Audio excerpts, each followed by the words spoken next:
Hi, my name is Abigail Haworth, and I am a senior undergraduate student at the University of Nebraska-Lincoln. I am a part of our Department of Biological Systems Engineering. Specifically, I have an emphasis in biomedical engineering. And today I'm going to tell you a little bit about my research project that I am currently working on. It is still in progress, but I will show you what we have found so far, and it is called Deposition of Single-Walled Carbon Nanotube Sensors for Nitric Oxide on Electrospun Nanofibrous Matrices using Avidin-Biotin binding. So first, let me start by giving you a little bit of background. What we are trying to sense is nitric oxide. Nitric oxide is an important biological molecule. Everyone pretty much agrees on that, but what exactly it actually does and what roles it plays are not totally understood. We know that it's part of normal, healthy biological functions such as vasodilation, cellular proliferation, angiogenesis, neurosignaling. However, it's also associated with different diseases, especially inflammation-related diseases like cancer. However, the exact relationship it has with these healthy and disease states is somewhat confusing. For instance, cancer cells often have elevated levels of nitric oxide, but an even higher level of nitric oxide will actually kill cancer cells. So stuff like that, the data kind of conflicts, people debate, draw different conclusions. That's why we really need a sensor that will help us find out more about nitric oxide. Now, there's a particular reason why nitric oxide is so hard to detect, and this is because nitric oxide degrades very quickly in biological systems. It is highly reactive. Most current methods to detect nitric oxide rely on sensing downstream products of nitric oxide, actually, but there's a wide variety of downstream products, and it's sometimes hard to predict based on the surroundings how the nitric oxide will degrade and what its relationship is between the nitric oxide concentration and the concentration of these downstream products. And the bottom line is that all of these sensors are helpful, but we need something better because these sensors are intrinsically unreliable since they are not actually sensing nitric oxide levels.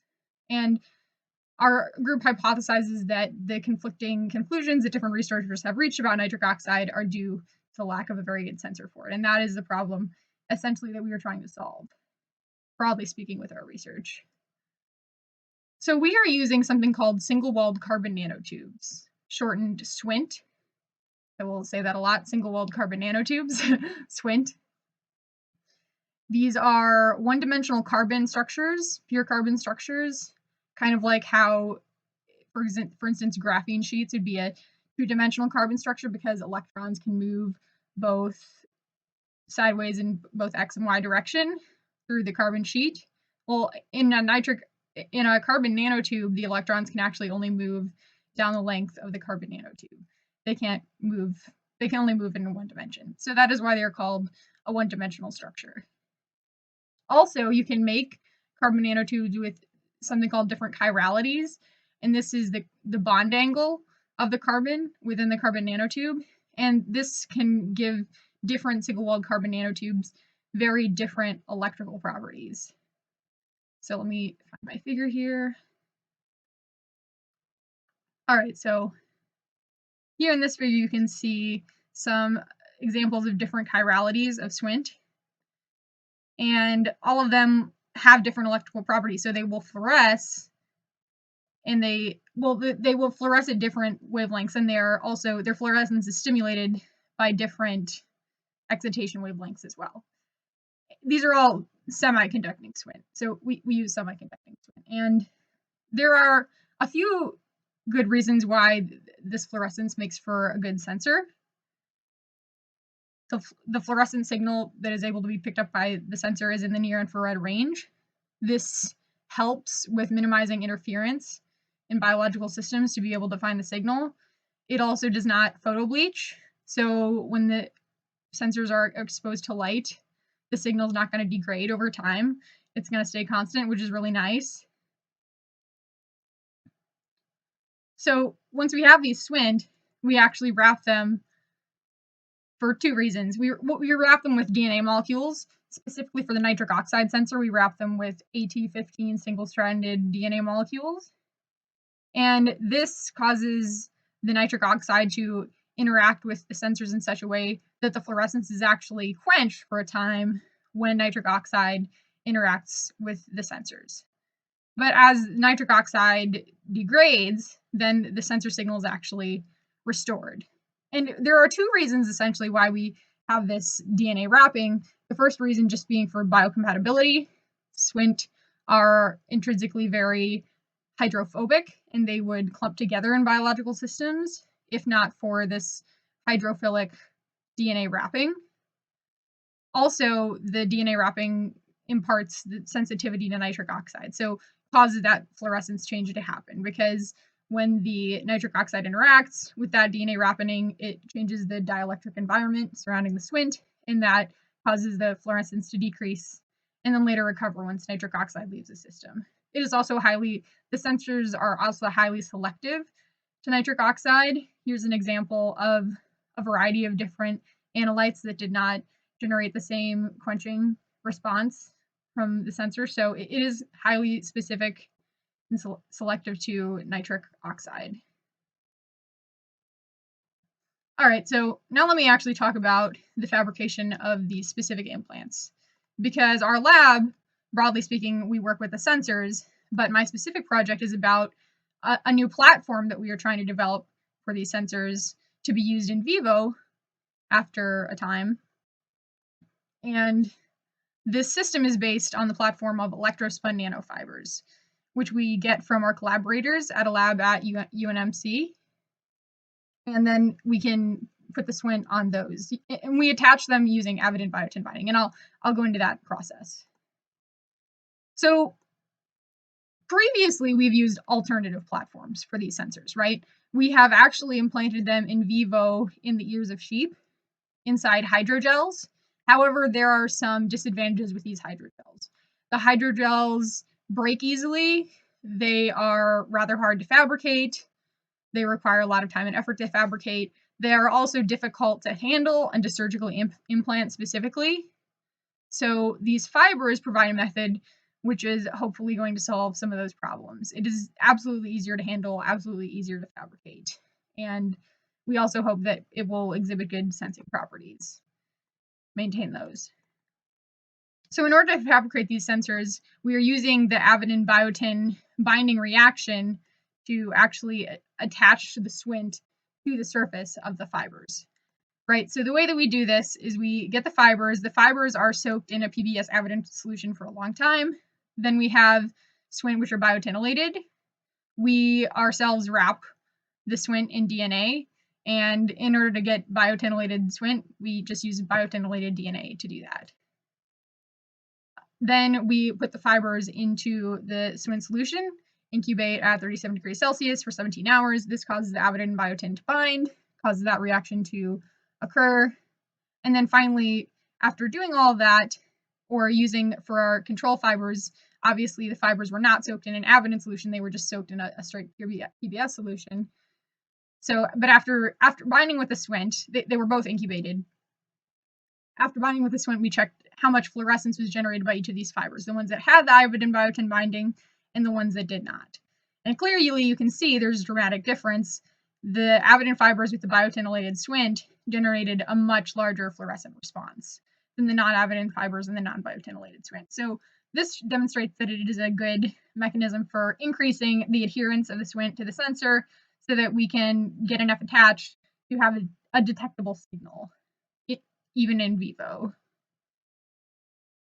Ideally. Of course, we haven't actually tried it in vivo yet, but we know that this method of improving the adherence of the SWNT to the sensors will help with that.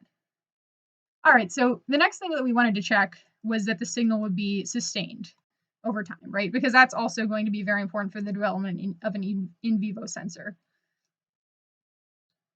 If the signal just vanishes over time, then it is not extremely helpful to have this implant. So after imaging these fibers the first time, we waited 2 weeks and we imaged them at time points along the way, but here is just the first time point right after they were coming out of incubation and doing the binding, and then the second time point is after an additional 2 weeks. And as you can see, there is still a really detectable, quantifiable, clearly visible fluorescent signal coming off of these fibers, as you can see from these fluorescence microscopy images. And I will make the note that the reason you can't exactly do a sort of direct quantitative comparison of the fluorescence is because the laser can different the laser is different, acts slightly differently on different days. And that just, you can't prevent that from happening. So the fluorescence is going to be different just based on the laser, but the fibers, the images that you're able to find are obviously comparable, and there is no evidence that there is a general fluorescence decrease. All right, so the next thing that we checked for is what concentration of SWIN solution should we use for applying to the fibers, right? So we tried 10 milligrams per liter of SWINT, 30 milligrams per liter of SWIN, and 50 milligrams per liter of the SWINT. And predictably, the greater the concentration of SWINT, the higher the ultimate fluorescence intensity is going to be, or the signal that you're getting from the sensors, right? But once you get up to 30 to 50 milligrams per liter, that difference becomes less. And actually here you can see it's not really a significant difference, even though it does appear that 50 milligrams per liter still might be higher. But there is obviously a very clear and significant difference between 10 milligrams per liter SWINT versus 30 milligrams per liter SWINT. So it is likely that for future experiments, we'll be using 30 to 50 milligrams per liter, maybe 40 or sometime around there. We might do future experiments to sort of refine that concentration as well. Finally, we want to check, and we are just beginning to start on these experiments. So literally on Monday, we were starting to do these quenching experiments, and I just wanted to include an example of one of the fibers for you. This is actually checking whether the SWINT are working as sensors when they are attached to the fibers, right? So we add 30 micromolar nitric oxide to the fibers in solution, and we are sort of working on how do we keep the fiber steady, how do we minimize clumping of the SWINT on the fiber so that they're not sort of in these big bunches, which prevent the quenching from really occurring effectively. How long should we image? Because probably the fiber is going to create at least a slight delay in the quenching response versus just pure SWINT solution and how much they quench. But here you can see that response that I was talking about earlier, that over time, this is over 2 minutes, we have a test fiber with 30 milligrams per liter SWINT, and you can compare that to the quenching response of the SWINT solution, but that fluorescence intensity visibly decreases by about 10% for the fiber. So that is just showing sort of an example of the quenching response that we'll expect to see on more fibers. This was one of the fibers, but we'll also continue to probably see that on more fibers as we refine our methods.